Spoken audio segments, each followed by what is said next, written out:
Episode 4 plays us by making us think it's going to line up with the original 4th episode and be about the dangers of computers, but the familiar character calling the computer ends up actually being really wholesome and friendly the entire episode. I love you.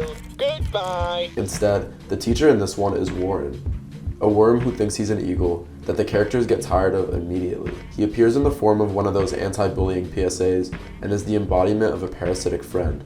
Truly lonely, but instead of reflecting on himself and why no one wants to be around him, attaches to others and manipulates and guilt trips them to keep them around. The characters are already starting to feel trapped in this world that they're stuck in, particularly the red guy, who has this iconic moment in the theme song. We live in an actual nightmare!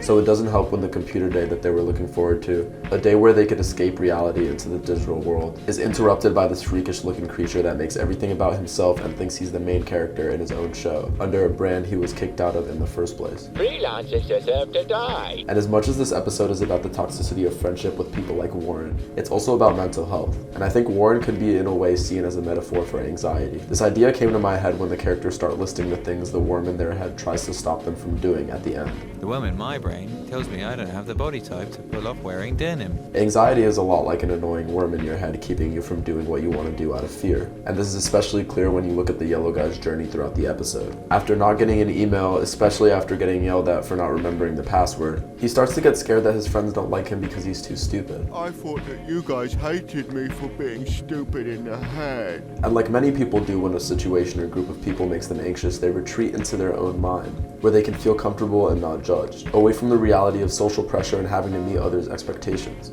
A lot of people benefit from retreating into their own mind for at least a little bit, and that's shown by how the yellow guy is able to feel validated, happy, and filled with creativity around his brain friends, who all come from some part of his memory. In your own mind, you're the center of attention.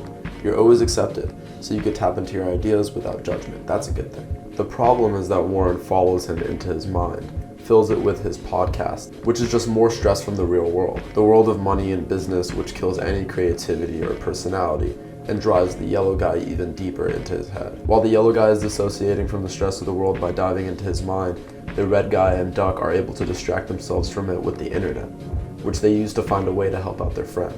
The interaction that they have with Dr. Bushman, who doesn't offer real advice and just points out the obvious about the situation, could represent how mental health advice looks something like stop being depressed all over the internet. It's the real world equivalent of get rid of the worm in your brain. Okay, so this ending was kind of confusing, but I found some things interesting and I'd love to hear what you guys think of these details down below. When they're all reflecting on the importance of ignoring the worm in their brains, the shy brain friend we met in the yellow guy's head appears in puppet form singing with them, and distracted by seeing him, he falls over and breaks the computer that they were just gifted, angering the Duck, who really wanted to see skeletons on the dark web, and then we get the first real fight ever between the three. The yellow guy, not held back by anxiety anymore, is uncharacteristically angry and swings at the Duck, and then the red guy swings at the yellow guy, defending the Duck, showing that they're a lot closer than we first thought. But let me know what you thought this fight meant down below, and I'll see you all for my breakdowns of the last 2 episodes, when things start to get really interesting and the secrets of this world are finally revealed.